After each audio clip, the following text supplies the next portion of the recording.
हर पीर से जुमा अपने फेवरेट शो न्यूज़ आई को यूट्यूब पर देखने के लिए डॉन न्यूज़ के ऑफिशियल यूट्यूब चैनल पर आइए, उसको सब्सक्राइब कीजिए और बेल आइकन को प्रेस कीजिए।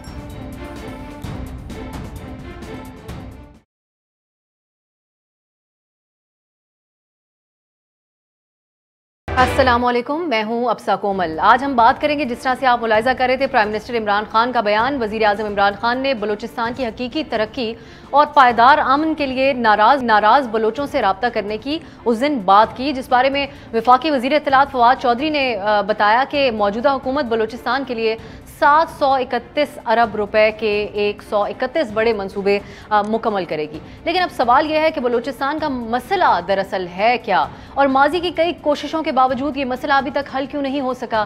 क़याम पाकिस्तान से लेकर आज तक बलूचिस्तान में इतनी ज़्यादा महरूमियाँ हैं और इतने ही ज़्यादा बागी अनासर भी पाए जाते हैं। बलूचिस्तान में तवील अरसे से यह एहसास महरूमी है, जिसका फ़ायदा उठाते हुए हमने देखा कि भारत की भी मुदाखलत के अब तो ठोस सबूत भी मौजूद हैं। इस सारी सूरत हाल में क्या गुंजाइश है कि अलहदगी पसंद सोच को तब्दील किया जा सकता है? इस पर हम आज के प्रोग्राम में बात करेंगे, क्योंकि माजी में जब डॉक्टर अब्दुल मालिक की हुकूमत थी, उस वक्त भी नाराज़ बलोचों से इस हद तक रब्ते किए गए। वो बैरून मुल्क गए, उन्होंने वहाँ जो मुकीम नाराज़ बलोच थे उनसे रब्ते मुलाकातें भी की, लेकिन कोई फ़ायदेमंद साबित नहीं हो सका। अब यही वजह है कि हर वादे, हर इंतखाबी नारे, हर तरक्याती पैकेज जो कि दिए नहीं जाते उसके बाद भी बलोच अवाम जो हैं उनके दरमियान और रियासत के हवाले से बड़ा अदम एतमाद अभी तक पाया जाता है। और इस पर लापता बलोच अफराद की कहानियाँ नाइंसाफ़ी की एक और दास्तान सुनाती हैं। ऐसे में क्या प्राइम मिनिस्टर इमरान खान नाराज़ बलोचों के दुखों का मदावा कर सकेंगे, जैसा कि वो बयान कर रहे हैं?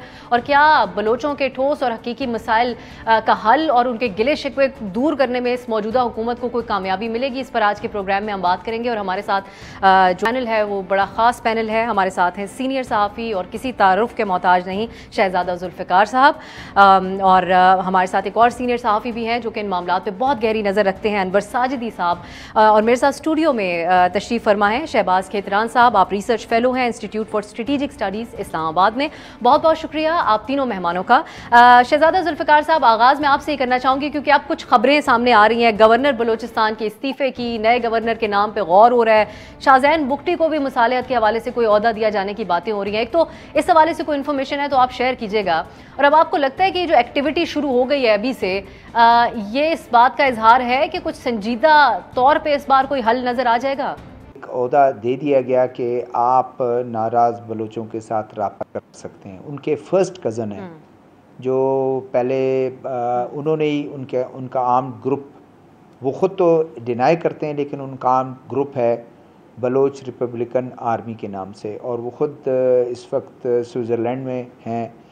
और आपने ख़ुद ही बता दिया कि डॉक्टर अब्दुल मालिक जो है वो उनको टास्क दिया गया था, वो गए जाकर उन्होंने पब्लिकली कई मरतबा ये कहा, बल्कि एक सेमिनार में तो जनरल बाजवा भी बैठे हुए थे, उनके सामने उन्होंने कहा मैं गया और मैंने जाकर बरामदक बुगटी से बात की। बहुत सी शराइत जो बरामदक बुगटी है उसने मान लिए, कुछ उनकी शराइत थी जो उनके डिमांड्स थे वो मैंने पहुंचा दिया। उसके बाद क्या हुआ वो मुझे नहीं पता, लेकिन मेरा अपना ये ख्याल है कि वो लोग आड़े आते हैं जो लोग वहाँ बैठे हुए हैं। जैसे शाहज़ैन बुगटी को तो बना दिया आपने, वो ख़ुद नहीं चाहते हैं वो लोग। जब वो लोग आ जाएंगे तो ज़ाहिर ये चाहते हैं कि हमारे लिए स्पेस कम हो जाएगी, हम शायद इस तरह एक्ट नहीं कर सकते हैं। सरफराज बुगटी साहब हैं, प्रो इस्लामाबाद है, वो हमेशा से मुखालफत करते रहे हैं कि उन लोगों को नहीं आना चाहिए, वो दहशतगर्द हैं। लेकिन जो पहाड़ से लोग आते हैं और वो असला जो है सरेंडर करते हैं और सामने सरेंडर हो जाते हैं, मेन स्ट्रीम का हिस्सा बन जाते हैं, उनके हक़ में ये हैं। दूसरा, आपने जो बात की, बिल्कुल गवर्नर बलूचिस्तान का इस्तीफ़ा जो है वो आ गया है, और गवर्नर बलूचिस्तान कुछ अरसे से जो है वो उन्होंने ख़ुद प्राइम मिनिस्टर ने अपने पिछले दौरे में जब वो कोयटा आए, उन्होंने उनको गवर्नर साहब को कह दिया था, जो farmer chief justice of Balochistan है, कि आप इस्तीफ़ा दे दें। हम जो है हमारी पार्टी का वो है, हम पार्टी में से किसी बंदे को अपॉइंट करेंगे। लेकिन बंदा उनको नहीं मिला, लेकिन अब मेरे ख्याल में बंदा उनको मिल गया है। इस्तीफ़ा इन्होंने दे दिया, एक चंद घंटों में ये वो नया नाम भी आ जाएगा, नाम भी सामने आ जाएगा। मुमकिन है कि नाम उनमें से हो कि जिनको ये टास्क दिया जाए कि आप रिकन्सिलेशन का काम करें ताकि उन लोगों को मना सकें और कह सकें। मैं ये समझता हूँ कि आपके ये पहले सवाल के मेरी अपनी इंफॉर्मेशन है, अप्रैल और मार्च से ये मामला शुरू हो चुका है। प्राइम मिनिस्टर ने तो अभी कहा कि मैं सोच रहा हूँ, लेकिन मामला शुरू हो गया है। खान अफकलात से रब्ता किया गया है, बरामदक बुगटी से रब्ता किया गया है, और खान अफकलात लंदन में मुकीम है, मीर सुलेमान दाऊद और बख्तियार डोमकी जो इस वक्त नवाब बुगटी के नवासे हैं उनसे रब्ता किया गया है। बरामदक बुगटी जो उनके पोते हैं उनसे रब्ता किया गया है। मामला चल रहे हैं, कहाँ किस हद तक पेशरफ्त हुई, थोड़ी सी वो कहते हैं स्नैक्स आ जाते हैं, कुछ उनकी तरफ से डिमांड्स, कुछ इनकी तरफ से डिमांड्स, ये चीज़ें चल रही हैं। बहरहाल जी, कुछ डिमांड्स के बारे में भी हम जानना चाहेंगे, लेकिन बड़ी अहम इंफॉर्मेशन भी आपने दी है और ये डेवलप होती हुई सूरत हाल भी बड़ी अहम है। अनवर साहब, आप समझते हैं कि माजी से हटकर इस बार कोशिशें की जा रही हैं, जो डेवलपमेंट सामने आ रही हैं, फिर शाहजैन बुगटी का इंतखाब कैसा है मुसालियत के अंदर किरदार अदा करने के हवाले से, अगर आप कंपेयर करें माजी से, तो आप कैसे देख रहे हैं इस बार अब जो ये बात की जा रही है? देखें जी, माजी तो बहुत तल्ख है और माजी में भी ऐसी कोशिशें हुई और अयूब खान के दौर में भी हुई, और उस वक्त जो है वो बलोच नवाब नौरोज़ खान जब पहाड़ों से उतरे और उन्हें कुरान का वास्ता देकर उतारा गया और फिर उनके साथ बैठूं भतीजों को सक्कर और हैदराबाद की जेलों में तख्त-ए-दार पर चढ़ा दिया गया। और उसके बाद जो है ये चंद साल पहले की बात है कि अकबर खान बुगटी शहीद से बात हुई, मुज़ाकरात हुए, लेकिन वो मुज़ाकरात तर्क कर दिए गए और जनरल परवेज़ मुशर्रफ ने ताकत इस्तेमाल की और बमबारी करके उन्हें मार दिया। और फिर उसके बाद जैसे कि शाहज़ादा साहब ने फरमाया कि नवाज शरीफ का दौर आता है और उसमें डॉक्टर मालिक जो है लंदन और जेनीवा चले जाते हैं जहाँ उनने मुलाकातें की।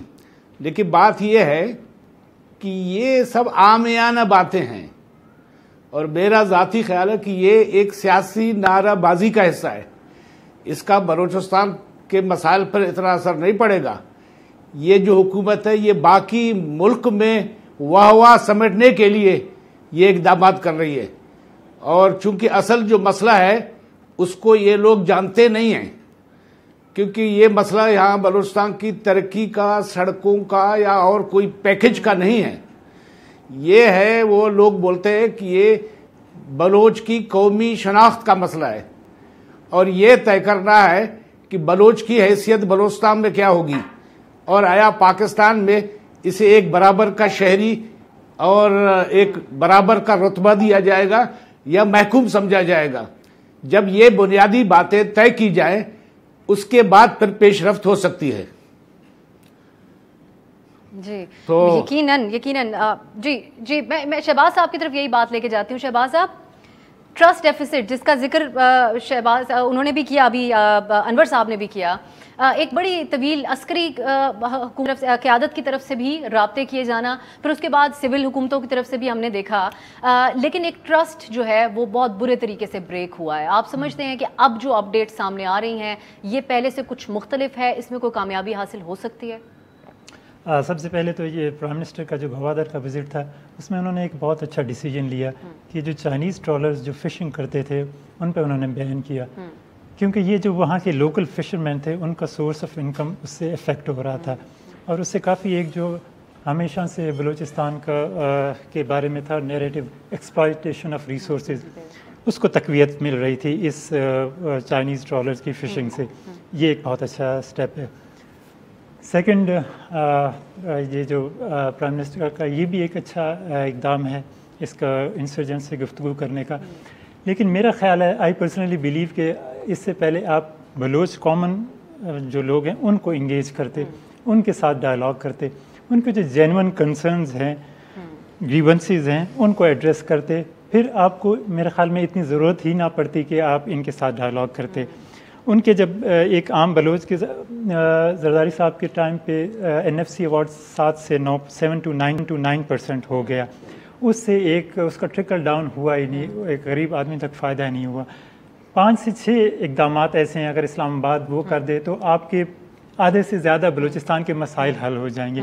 उसमें से आपको सबसे पहले जो बलूचिस्तान को जो proper representation in the national assembly वो देनी पड़ेगी, क्योंकि 43% ऑफ पाकिस्तान सिर्फ 17 नेशनल असम्बली की सीट्स है, 5 डिस्ट्रिक्ट्स की 1 MNA की सीट्स है। तो वो अपने जो लोग हैं वो उसको पता ही नहीं हमारा MNA कौन है, MPA कौन है, क्योंकि इतना वो तो ये जो आर्गूमेंट है कि सेनेट में एक बराबर है, सेनेट इतना इफ़ेक्टिव फोरम नहीं है, क्योंकि national assembly prime minister elect करती है। जब तक नेशनल असम्बली में बलूचिस्तान की रिप्रेजेंटेशन नहीं होगी, बलूचिस्तान की अहमियत नहीं होगी। सबसे पहला तो जो इम्पोर्टेंट स्टेप है मेरे ख्याल में ये है। सेकेंडली आपको इस सब जब एंगेज करना है, सरदार्स को आपको एक्सक्लूड करना होगा, क्योंकि वो सरदार और इस्टेब्लिशमेंट का जो नेक्सस है उसमें एक जो गरीब बलोच है, जो कॉमन बलोच है, जो यूथ है वो पीछे रह जाते हैं, वो सफ़र कर रहे हैं। आप उनसे डायरेक्टली एंगेज करेंगे तो मामलात आपके बलूचिस्तान के बेहतर होंगे। फिर जो वहाँ के जो नैरेटिव है एक्सप्लॉयटेशन ऑफ रिसोर्सेज, वो किसी हद तक सही भी है, क्योंकि वहाँ जितने भी नेचुरल रिसोर्सेज हैं, कोस्ट से लेके गैस से लेके रिकॉर्डिंग सब का, वो कहते हैं कि बाकी सूबे पर्टिकुलरली पंजाब, वहाँ ये है कि वो इंडस्ट्रीज़ भी they made billions of rupees out of that product जो बलूचिस्तान से है, लेकिन वहाँ के लोगों के पास वो डोमेस्टिक इस्तेमाल के लिए भी नहीं है, उनके फ़ायदे में नहीं। हाँ, उनके ग्रीवेंसेस जो हैं वो जेन्युइन है। तो इस आप जब तक इनको इसको आप सेकेंडरी रखें इंसर्जेंट से, प्राइमरी आपका ये होना चाहिए कि जो बलोच यूथ है, जो बलोच लोकल है, जो गरीब है, कॉमन है, उनका मसला रिसोर्सेज का है। एक ब्रेक की तरफ जाते हैं, जब वापस आएंगे तो इसी सारे मामले के और सारे पैराओं में इसके ऊपर बात हो सकती है, क्योंकि इतना सिंपल नहीं है मामला जितना बज़ाहिर शायद हम समझने की उसको कोशिश करते हैं या दिखाने की कोशिश करते हैं। बात करेंगे एक ब्रेक के बाद।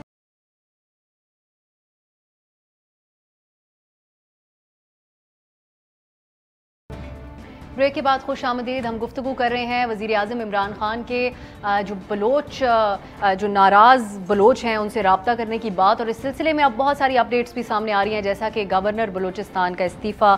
शहज़ादा जुल्फ़िकार साहब, अब जिस तरह ब्रेक से पहले बात हो रही थी, अब ये बात तो हकीकत है कि बलूचिस्तान सबसे लीस्ट डेवलप्ड जो है वो सूबा है पाकिस्तान का। उनका बुनियादी मसला तो इंफ्रास्ट्रक्चर भी नहीं लगता, बल्कि अभी तक बिजली, पीने का साफ़ पानी, इस तरह के बहुत ही बुनियादी किस्म के उनके मसाइल हैं। बात होनी किससे चाहिए देरपा इस मसले के हल के लिए? आम आवाम को मद्देनज़र रख के, या फिर अस्करियत पसंदों के हवाले से जिस तरह अब बात की जा रही है, क्योंकि दो बिल्कुल मुख्तलिफ चीज़ें हैं कि आम आदमी के हवाले से कितनी अहम है ये सारी डेवलपमेंट्स जो हो रही हैं। देखिए अब साहब, आपने अभी ये बात की कि उनके डेवलपमेंट के मसाइल हैं। आम बलोच ये समझता है कि डेवलपमेंट के अलावा डेवलपमेंट ज़रूर है, उनका एजुकेशन मसला ज़रूर है, एक्सेस हेल्थ केयर तक एक्सेस ज़रूर है, लेकिन वो कहते हैं कि जो हमारे वसाइल हैं उस पर हमारा हक माना जाए। ये ना हो कि आपने 1952 में 53 में गैस आपने जो है वहाँ से बरामद किया, पंप करना शुरू कर दिया, पूरे पाकिस्तान को भिजवा दिया आपने वहाँ से, और वहाँ पर इन टर्म्स ऑफ रोज़गार लोकल बुकटी को क्या मिला, लोकल बलूचों को क्या मिला, बलूचिस्तानियों को क्या मिला। उसके बाद पीपल्स पार्टी का दौर आता है तो आप उसको कहें कि 50, 55, 60 साल के बाद आपने कहा ओहो ये तो कुछ थोड़ा बहुत आपके गैस के जो वो कुछ एरियर्स रहते हैं गवर्नमेंट ऑफ बलूचिस्तान के, वो हम जो है 120 अरब रुपए जो है वो दे देंगे, जो कि यहाँ के कौम परस्तों के क्लेम थे कि कई हज़ार अरब हैं, वो 100 अरब नहीं है, कई हज़ार अरब है, लेकिन वो आपने नहीं किया। तो ये ज़रा मेरे ख्याल में कि इसको रिकॉर्ड पे होना चाहिए कि आम बलोच भी ये सोचता है कि कल को ग्वादर CPEC कामयाब होगा, उसका मैं स्टेक होल्डर हूँ या नहीं। दूसरा ये है कि स्टेक होल्डर अगर मैं हूँ तो क्या मुझे थ्रेट है 20 साल के बाद ये कराची बन जाएगा कि सारे पाकिस्तान के लोग आ जाएंगे और बलोच गायब हो जाएगा इसमें से? उसकी आबादी कितनी है? दूसरी बात जो आपने की है कि बात किससे की जाए, इमरान खान साहब ने ख़ुद ये कहा, उनके वर्डिंग है, मैं दोबारा कोट कर देता हूँ, मज़ामतकारों से। इसका मतलब वो कहते हैं कि लड़ने वालों से मैं बात करूँगा, जो लड़ रहे हैं, रेजिस्ट कर रहे हैं, मज़ामतकार हैं, मज़ामत ऑफ़र कर रहे हैं, हम उनसे बात करेंगे। तो मेरे ख्याल में एक अच्छी कोशिश है कि आप उनसे बात करें, उनकी ग्रीवेंसेस सुने। मुमकिन है कि आपको कामयाबी हो ना हो, लेकिन कम से कम आप लोगों को कह सकते हैं कि हम उसके, अगर आप सिंसियर हैं, ये ना हो कि पिछली हुकूमत की तरह आप कहें कि हम उनसे बात करेंगे, फिर दरमियान में खामोशी और काफ़ी टाइम जो है वो आप ले लेते हैं और उसके बाद मामलात नहीं होते। बात सरदारों की जुल्फिकार साहब, एक और चीज़ भी मैं ऐड कर दूं, एक और, आप प्लीज़ वो बात भी कीजिएगा सरदारों वाली भी।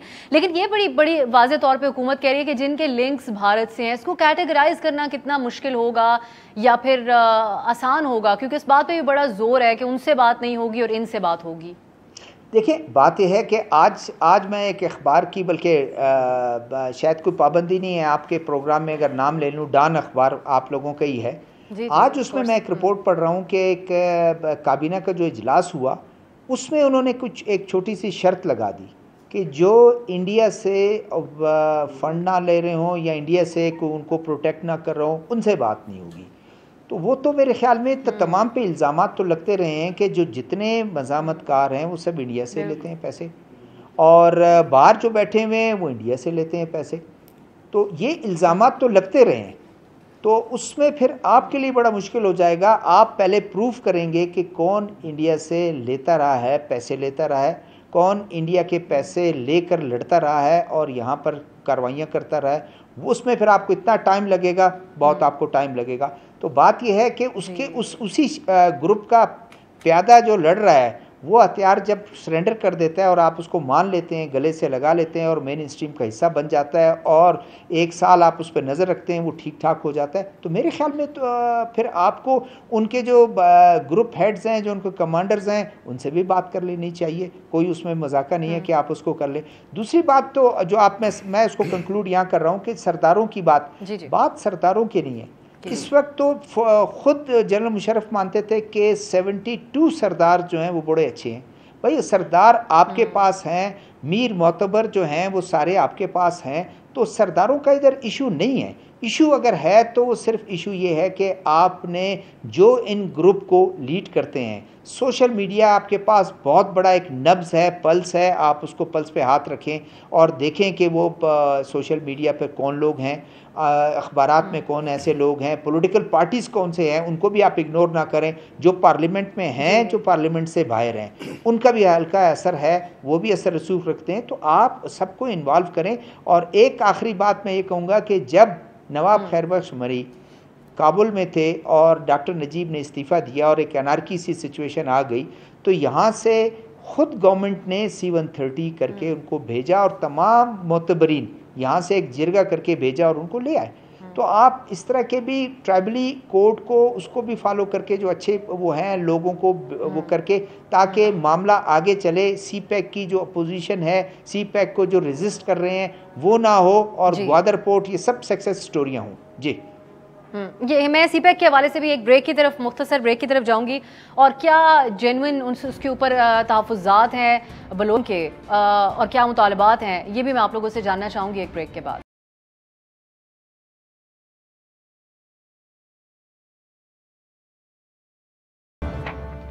ब्रेक के बाद खुशामदीद। हम बातचीत कर रहे हैं बलूचिस्तान के हवाले से वज़ीर आज़म इमरान खान का जो बयान सामने आया और अब उसके बाद जो अहम खबरें सामने आ रही हैं। अनवर साहब, आपसे मैं ये जानना चाहूँगी, एक तो फिर दोबारा वही बुनियादी सवाल ये है कि बात किससे होनी चाहिए, जो हमारी गुफ्तगू हो रही है उसके तनाजुर में आप ये बताइएगा।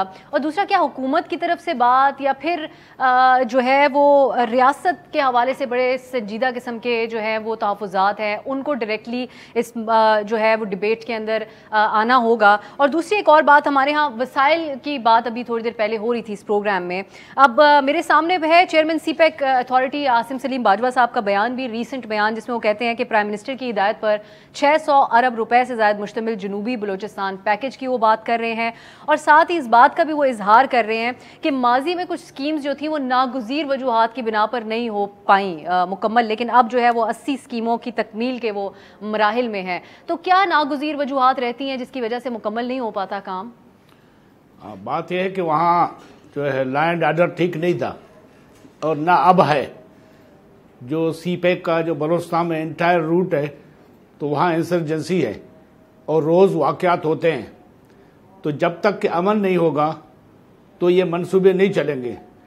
और दूसरी बात यह है कि ये जो है उनने बलूचिस्तान को तकसीम कर दिया है नॉर्थ और साउथ में अज खुद, जिसका आइन में कोई गुंजाइश नहीं है। तो सवाल यह है कि वो सारी तरक्की ये जो दावा कर रहे हैं साउथ के लिए है, तो फिर जो है नॉर्थ के लोगों ने क्या कसूर किया है और साउथ से जो है उनको ज़्यादा यानी उनसियत क्यों है?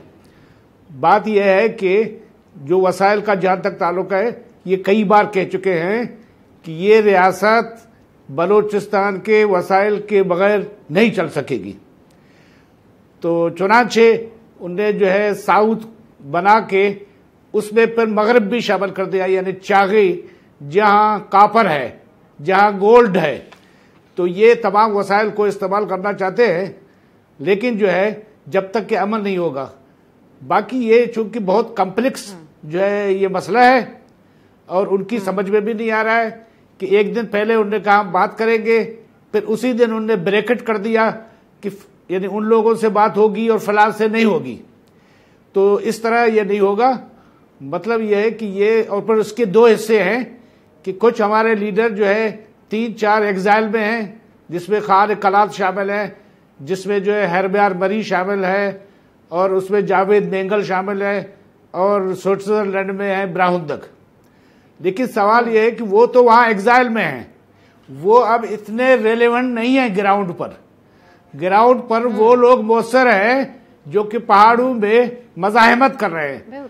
अब बुनियादी बात यह है कि वो उनसे कैसे गवर्नमेंट राबता करेगी और किसके जरिए करेगी और कैसे इसको मुमकिन बनाएगी। तो ये बुनियादी सवाल है जी। बाकी है कि लोगों के जो है तहफ़्फ़ुज़ात हैं, जैसे कि अभी नॉर्थ और साउथ को तकसीम किया, तो इनका ख्याल है कि ये जो है आइंदा बलूचिस्तान को 2 हिस्सों में तकसीम करेंगे और उनके रिजर्वेशंस हैं कि ये डेमोग्राफिक तब्दीली लाएंगे और फिर ये कोस्ट को एक फेडरल इलाका करार देंगे। ये तो इस वक्त रिजर्वेशंस हैं उनके, और जिनकी हुकूमत ने अभी तक कोई वजाहत नहीं की है। तो लिहाजा वो बलूचिस्तान के लोग जो है वो उनको यानी तरक्की क्या, वो कहते हैं भाई हम तो मौजूद हैसियत से भी जाएंगे, क्योंकि कराची आपके सामने जिसका शाहजादा साहब ने जिक्र किया, शायद आपको इल्म ना हो, 47 तक कराची बलोच मेजॉरिटी का शहर था और आज जो है उनकी कोई हैसियत यहाँ नहीं है। ग्वादर की आबादी तो कराची से भी कम है, वो 1.5 लाख लोग वहाँ रहते हैं। अगर वहाँ 2-3 लाख लोग आ जाएं, उनकी हैसियत तो ख़त्म हो जाएगी। ये हुकूमत को मेरे ख्याल में वो लोग जो बातचीत करेंगे वो आईनी जमानत तलब करेंगे कि आप हमें आईनी जमानत दें कि आप डेमोग्राफी चेंज नहीं लाएंगे, आप हमें अक़लियत में तब्दील नहीं करेंगे, और जो वसाइल ले जाएंगे जैसे कि सुई का ले जा रहे हैं, जैसे कि संदक का ले जा रहे हैं, उसको आप जो है माल गनीमत या माल मफतूहा या जो है लूट का माल समझकर इस तरह नहीं ले जाएंगे और उसका हक के मालिकाना या हक की मिल्कियत हमें देंगे। जी ये आप बता रहे हैं कि बाकायदा तौर पे अनवर साहब समझते हैं कि जमानतें मांगी जाएंगी। शहबाज साहब, अब ये बताएगा कि ये एक जो बात अनवर साहब ने भी की है, ये कितना बड़ा फ़र्क है, क्योंकि इंगेज किया जाता है बैरून मुल्क, ख़ास तौर पे जो मुज़ाहमती रहनुमा मौजूद हैं या उनको ही हम देखते हैं कि उनके हवाले से ही बात की जा रही है, लेकिन असल में क्या आप समझते हैं कि उनके साथ इंगेज करने की ज़रूरत है जो पहाड़ों में मौजूद हैं कमांडर्स? यस, मेरे ख्याल में ये इसका एक बहुत आसान हल है। आप ट्रू रिप्रेजेंटेटिव और जो पीपल हैं जो इलेक्शन के थ्रू आने की कोशिश करते हैं और उनको आने नहीं दिया जाता, अगर एक दफ़ा आप उनको आने दें true representative of the people election के थ्रू, तो ये मसाइल काफ़ी आपके हल हो जाएंगे। इस्टेब्लिशमेंट उनको अगर आने दे, बजाय वो सरदार को अपीज़ करने के लिए कि उसको अगर इलेक्शन अगर किसी को जितवाना चाह रहे हैं कि वो आएगा तो मसाइल थोड़े कम होंगे। एक जो ट्रू रिप्रेजेंटेटिव होगा उसकी आम बलोच अवाम को उसको एक्सेस होगी, वो खुद उसकी अकाउंटेबिलिटी कर लेगा। जब अकाउंटेबिलिटी होगी तो सबसे ज़्यादा आपके मसाइल वहाँ हल होना शुरू हो जाएंगे। जो यहाँ पे लोग मौजूद हैं ऑब्वियसली उनके साथ ज़्यादा आपका जो ग्राउंड रियलिटी है उस बात में आपके ज़्यादा वज़न होगा, जो जिनके साथ आप डायरेक्ट होंगे, इंस्टेड ऑफ आप लंदन या स्विट्ज़रलैंड में जाके उनके साथ रब्ता करें, लोग आ रहे हैं जा रहे हैं। बाकी दूसरा ये है कि बलूचिस्तान में इस जदीद दौर में भी घोस्ट प्रोजेक्ट्स हैं, लाइक स्मॉल डैम्स के नाम पे। आप जब तक there is a nexus between bureaucracy, MPA and security establishment जो वहाँ पे हैं, तो वो जो एक ट्रिकल डाउन होना चाहिए एक जो डेवलपमेंट फ़ंड का, वो तो एक गरीब के पास जाता ही नहीं जो कॉमन बलोच है। जब तक वो ट्रिकल डाउन डेवलपमेंट फ़ंड का नहीं होगा, उसकी हालत नहीं सुधरेगी। तो उसको क्या कि आप किसी से डायलॉग कर रहे हैं, अगर वो मान जाते हैं, उनके मानने से भी क्या होगा, कोई मेरा नहीं ख्याल कि इनके हालात बेहतर होंगे। इससे मामला आई पर्सनली बिलीव कि मुझे नहीं लगता कि इससे मामला हल हो जाएगा अगर इंसर्जेंट्स कहेंगे ठीक है सब वो कामयाब भी हो जाती है बातचीत। तो आप नहीं समझते कि बुनियादी जो मामला है वो वहीं का वहीं रहेगा? क्योंकि वो इकोनॉमिक डेवलपमेंट जो एक आम आदमी की है उसकी आपको गारंटी नहीं कर पा रहे ना आप। इंस्टेड ऑफ ये इनको ये इकोनॉमिक बेनिफिट्स दे दें, एशियन डेवलपमेंट बैंक से लेके सब की जो आप कंपेयर करते हैं वो दूसरे सूबों से, बलूचिस्तान की वाटर स्कैरसिटी, पॉवर्टी, हर चीज़ में वो सबसे ऊपर है और वसाइल उसकी सबसे ज़्यादा हैं। तो इसके मुझे इस बात में वज़न नहीं लगता, अगर वो मान भी जाए तब भी आप असल मसला आप समझते हैं फिर भी दूसरी तरफ ही होगा। एक ब्रेक की तरफ जाते हैं और फिर मैं जब वापस आएंगे तो मैं आप लोगों को चाहूँगी कि रिमार्क्स आप लोगों के सारी जो हमारी बहस हुई इसके ऊपर हम हासिल करें एक ब्रेक के बाद।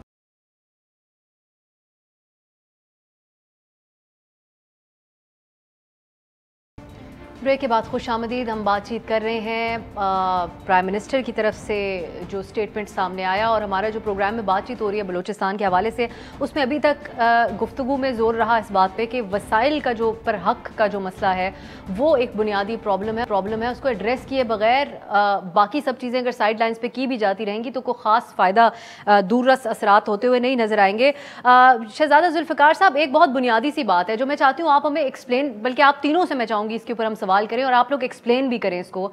एक अलहदगी पसंद वाली सोच होती है जो कि हम देखते हैं बड़े एक्सट्रीम लेवल तक कि किसी सूरत वो मानने को तैयार नहीं है कि वो इस मुल्क का हिस्सा है, और दूसरी तरफ कुछ लोग हैं जो चाहते हैं कि अमन के साथ बलूचिस्तान में गुजारा हो, हमारे वसाइल हमें मिल जाएं, हमें भी दीगर पाकिस्तान के शहरियों की तरह प्रॉपर अपने हकूक मिलें। तो ज़्यादा हावी कौन सी सोच है? ज़्यादा तादाद परसेंटेज में भी अगर आप इसके ऊपर बात करें तो किन लोगों की है? देखें, सोच तो वो हावी है कि जो नौजवान ये समझता है कि मुझे इस मुल्क का शहरी समझा नहीं जाता है, मुझे इस मुल्क का शहरी समझा जाए। क्यों समझा जाए? मेरे राइट्स होने चाहिए। तालीम का एक्सेस नहीं है। मैं पेशावर जाता हूँ, मैं लाहौर जाता हूँ, मैं कराची जाता हूँ, मुझे वहाँ एक्सेस है।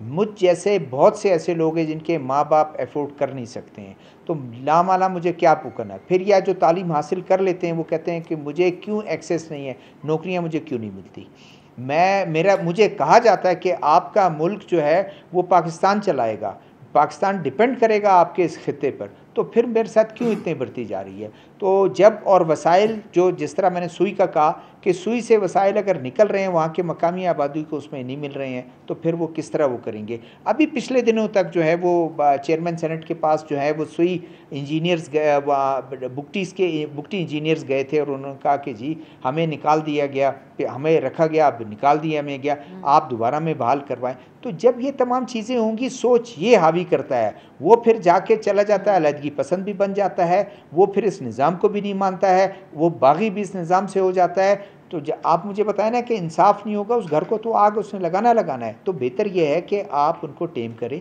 उनको बताएं कि ये कतन ऐसे नहीं है, आपके साथ कोई ज़्यादती नहीं हो रही है, अगर ज़्यादती हुई भी है हम उसका आपका मदावा तलाश करेंगे और आपको हम कोशिश करेंगे वो करेंगे। दूसरी एक बात जो आपने अभी की, थोड़ी सी बात हो रही थी कि बात किससे करें। देखिए, बात आपको करनी पड़ेगी, कोई पैमाना तो आपके पास है, हु इज़ पॉपुलर, वरना यहाँ तो ये है कि हर डिस्ट्रिक्ट से एक मोतबर निकल जाता है, कहते हैं मैं बड़ा वज़न रखता हूँ, मुझसे आप बात करें, मैं उनको ये करूँगा। अगर उन लोगों से बात बन रही होती, अगर उन लोगों से बात बन रही होती जो इलेक्शन में आ गए हैं, ये जो इलेक्शन में धकेले गए हैं, जो उनसे बात हो जाती तो अब तक ये मसला इतना बढ़ता ही नहीं। इसका मतलब उनसे उनके बस में नहीं है। बस में किन के हैं जिन पे वज़ीर आज़म ने इशारा किया है, लेकिन अगर वह वज़ीर आज़म साहब भी इफ़ एंड बट्स में पड़ जाएंगे कि उनसे हो सकता है, उनसे नहीं हो सकता, तो ये मेरे ख्याल में फिर वो साजिदी साहब वाली बात बिल्कुल ठीक है कि आपने पूरे मुल्क में एक मैसेज देना है कि वाह वाह हो जाए, इससे ज़्यादा कुछ नहीं होगा। जी अच्छा अनवर साहब, ये मुतालबा रहता है कि अलहदगी की जब बात की जाती है कि हमें भी शहरी समझा जाए, जिस तरह से शहजादा जुल्फ़िकार साहब बात कर रहे थे कि हमारे हुकूक हमें दे दिए जाएं, या फिर एक अलहदगी ही उनके लिए एक वाहिद ऑप्शन है? क्या सोच ज़्यादा हावी है? देखिए जी, पिछले दौर में जब ये बात कही गई थी तो उन्होंने कहा कि भी हम मानते नहीं हैं, हम अलहदगी पसंद नहीं हैं, हम आज़ादी पसंद है। और उन्होंने एक डिमांड की थी कि तमाम फोर्सेस बलूचिस्तान से निकल जाएं, यानी एक इंतहा पर हैं वो। तो हो सकता है कि वो लोग जो इंतहा पर हैं तो वो बात ना माने, और बाकी जो लोग मान रहे हैं वो तो जैसे शहजादा ने कहा कि 72 सरदार तो आपके पास हैं, वो आपकी पार्लियामान में बैठे हैं, वो आपके फंड से इस्तेफादा कर रहे हैं, और जो है या जिन लोगों ने जो अपने को कॉम्प्रस्ट कहते हैं, यानी वो भी आपके साथ पार्लियामान में है। तो लिहाजा जो है असल बात उन लोगों की है जो कि मानते नहीं हैं। अब ये आपका यानी फन है, कोशिश है कि आप किस तरह जो है उनको बातचीत पर राजी करते हैं, क्योंकि वो जो है यानी अपने को अलहदगी पसंद नहीं कहते हैं और वो आपको सिरे से तस्लीम करने को तैयार ही नहीं है। अब ये आपका काम है कि आप कौन सा तरीका इस्तेमाल करेंगे कि वो एक टेबल पर बैठे, और इसके लिए आपको बहुत दूर तक जाना पड़ेगा, पहाड़ों पर जाना पड़ेगा, सहराओं में जाना पड़ेगा, उनको तलाश करना होगा, क्योंकि वो तो गोरिल्ला जंग लड़ रहे हैं, सामने तो नहीं बैठे हैं।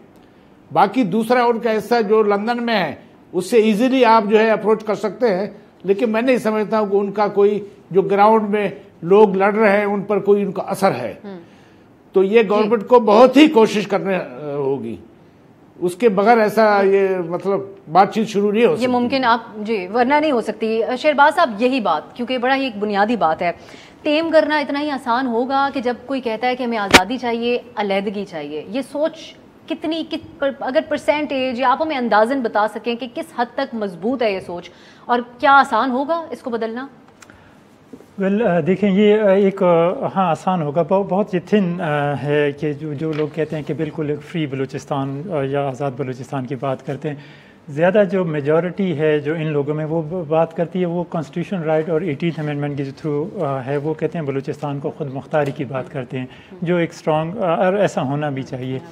एक स्ट्रॉन्ग पॉलिटिकल इंस्टीट्यूशन, एक पार्लियामेंट जो बलूचिस्तान की प्रोविंशियल असम्बली है, और एक डिस्ट्रिक्ट गवर्नमेंट्स, ये दो अगर पॉलिटिकल इंस्टीट्यूशन स्ट्रॉन्ग हो जाएं तो इससे भी आपके काफ़ी मसाइल हल हो सकते हैं, क्योंकि ये जो लोकल गवर्नमेंट है उसका स्ट्रॉन्ग होना बहुत ज़रूरी है। दूसरा, अब जो CPEC की वजह से वो इंटरनेशनल एक जो गेम है उसमें और ये ज़्यादा जो इंसर्जेंट्स हैं उनको लोग सपोर्ट करेंगे, बाहर के लाइक NDS रॉ वगैरह, वो ये मुझे लगता है कि आने वाले वक्तों में ये ज़्यादा होगा। बिल्कुल सही है। बहुत बहुत शुक्रिया शहरबाज खेतरान साहब, आप हमारे साथ स्टूडियो में मौजूद, शहजादा जुल्फ़िकार साहब और अनवर साजिदी साहब, आप तीनों इतनी गहरी नज़र रखते हैं इन मामलात के ऊपर कि मुझे यकीन है हमारे नाजरीन को भी ये जो गुफ्तगू और इसमें अहम पॉइंट्स रेज़ किए गए वो काफ़ी हद तक क्लैरिटी मिली होगी सारे मामलात से मुतालिक। इंशाल्लाह नाजरीन, आपसे कल मुलाकात होगी। खुदा हाफ़िज़।